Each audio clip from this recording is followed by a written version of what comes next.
Yann était plongeur professionnel et il disait que la religion, c'était pour les tout vieux. Il n'avait rien à faire avec. Mais un jour, il a été attaqué par 5 méduses venimeuses. Là, il a compris qu'il fallait crier à quelqu'un. Qui? Regardez.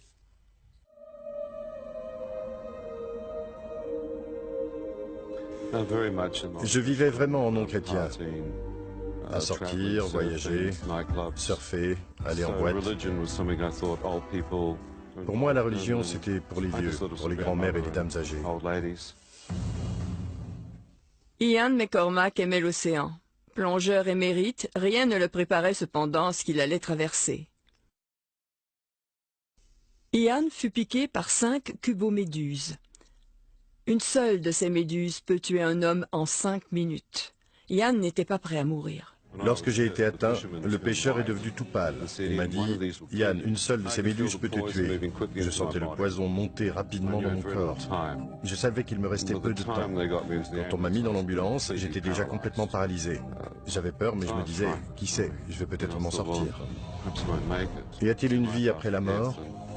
Alors que je me posais ce genre de questions, apparaît devant moi une vision claire de ma mère. Elle est à genoux et elle prie.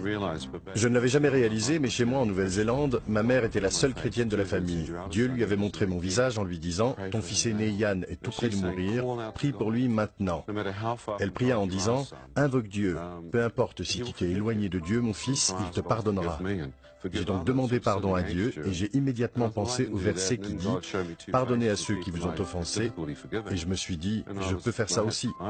Puis Dieu m'a montré le visage de 2 personnes à qui j'avais du mal à pardonner et j'ai choisi de leur pardonner. La paix que j'ai alors ressentie ne m'a plus quitté depuis 28 ans. Je savais que j'avais donné mon cœur à Jésus et j'avais reçu la paix, mais mon corps était toujours en train de mourir. J'ai été emmené à l'hôpital et je me suis senti sortir de mon corps. Je les entendais parler, ils disaient « C'est tout ce que nous pouvons faire pour vous », tout en m'inoculant l'antisérum et des neurotoxines. Je me suis d'ailleurs fait cette réflexion, ça va me tenir éveillé toute la nuit. Mais je n'avais plus de force. J'ai fermé les yeux en me disant que j'allais économiser mes forces et à ce moment, le moniteur signala l'arrêt cardiaque. Je fus déclaré mort. La minute d'après, je me retrouve hors de l'hôpital, dans les ténèbres les plus complètes. Et j'ai ressenti le mal le plus intense, comme des yeux invisibles qui ne cessaient de me regarder.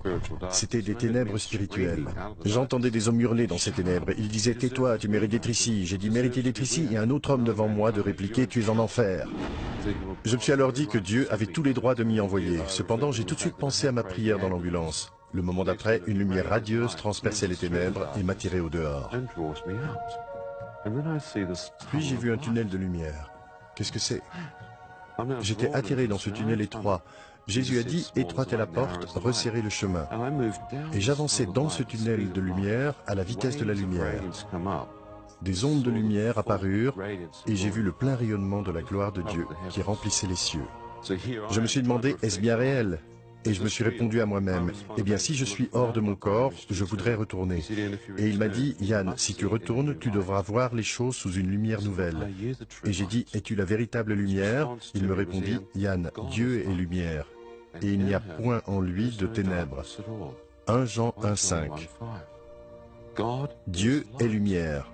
Je me suis dit, je viens juste de sortir des ténèbres qu'ils avaient appelées enfer. Suis-je dans le royaume des cieux ? Est-ce là le Dieu Tout-Puissant ? J'étais ébranlé. Je me suis dit, il connaît mon nom, il connaît mes pensées avant même que je ne parle. Il doit donc aussi voir tous mes péchés. Et je ne suis pas un homme bon. Je me suis mis à pleurer, comme un enfant, alors que je ressentais des vagues d'amour et d'acceptation m'envahir. Je me disais, mais Seigneur, tu ne peux pas m'aimer. Et je me suis mis à confesser tous mes péchés. Et pour chaque péché que je confessais, je ressentais plus d'amour. Je me suis avancé dans cette lumière et en y pénétrant, ma main disparut. Puis j'y avançai mon visage et je ne pouvais plus voir mon propre corps spirituel. Il avait été comme effacé par son rayonnement, comme recouvert par les voiles d'innombrables étoiles miniatures. Je me suis encore avancé et je pouvais ressentir la lumière dans laquelle j'entrais. Cette lumière guérissait mon être intérieur le plus profond et mon cœur qui avait été brisé. La nuée se dissipa peu à peu et j'ai vu Jésus, les bras tendus, pieds nus dans une tunique d'un blanc éblouissant. Comme s'il avait pris cette nuée pour en faire des vêtements de lumière. Alors que je regardais le visage du Seigneur, quel éclat, Son visage était la source de toute la lumière. Vous deviniez que d'une simple parole, il pouvait créer des constellations, des galaxies entières. Et derrière lui, je pouvais voir un monde entièrement neuf, dont il était lui-même la porte de lumière. Alors qu'il ouvrait cette entrée dans l'éternité, j'ai vu des champs, de l'herbe, des pâturages, tout illuminés de cette gloire dont il était lui-même vêtu. Des fleurs, une rivière cristalline, des arbres sur les deux berges, des montagnes, un ciel bleu et des collines. Devant tout cela, je savais que j'étais chez moi. Je fis quelques pas en avant et Jésus se plaça juste devant moi. Et en même temps que la porte se ferma, il me dit, « Yann, à présent que tu as vu, veux-tu rester ici ou bien retourner sur terre ?» J'ai répondu, « Je veux rester ici. Je n'ai personne auprès de qui aller là-bas. Personne ne m'aime. Et toi, tu m'aimes. » Je me suis retourné pour un dernier « Au revoir, monde cruel » et le Seigneur me fit voir ma mère. La seule personne que j'aimais et honorais. Je me suis alors dit, si j'entre dans l'éternité maintenant, saura-t-elle que j'ai prié dans l'ambulance? Réalisera-t-elle que ses prières ont permis que son fils se donne au Seigneur dans ses derniers instants de vie? Aura-t-elle un moyen de le savoir? Non, ai-je conclu. Ce serait égoïste de ma part d'entrer dans l'éternité en laissant ma mère m'enterrer avec la pensée que son fils est perdu et en enfer. Alors j'ai dit, « Seigneur, je veux retourner. » Et il a répondu, « Yann, si tu retournes, tu devras voir les choses sous une lumière nouvelle, une perspective céleste et non plus une perspective terrestre et temporelle. » J'ai à nouveau regardé, il y avait mon père, mon frère et ma sœur, des centaines de milliers de personnes se tenant derrière eux comme un océan d'humanité. J'ai demandé qui sont-ils et il a dit, « Yann, je veux que tu retournes et que tu leur parles, parce que la plupart ne vont plus à l'église. » J'ai répliqué, « Mais Seigneur, je ne les aime pas, je ne les connais pas. » Et il me dit, « Yann, moi je les aime et je souhaite que chacun d'entre eux puisse me connaître. » J'ai répondu, « Je ne comprends pas cet amour. Et comment pourrais-je retraverser le tunnel obscur et retourner dans mon corps ?» Il me dit, « Mon fils, penche la tête. Tu sens le liquide couler de ton œil? Maintenant ouvre-le, Yann, et vois. » Alors que j'ouvrais mon œil, je fus instantanément de retour dans mon corps, allongé sur une table dans une morgue. Un docteur indien tenait mon pied droit dans sa main gauche, sa main droite tenant un scalpel avec lequel il me travaillait la base du pied comme un vulgaire morceau de viande. Lorsqu'il me vit ouvrir un œil, le pauvre docteur a sauté au plafond.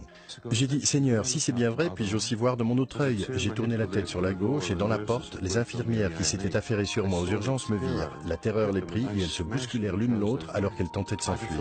Je ne pouvais rien sentir depuis ma nuque et au-dessous. J'ai dit, « Seigneur, si je t'ai vu, peux-tu me guérir, s'il te plaît, et me permettre de marcher pour sortir de cet hôpital et vivre une vie normale ?»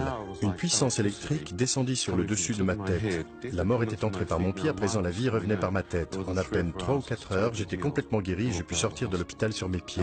Je crois en la puissance de la résurrection et en la puissance de guérison.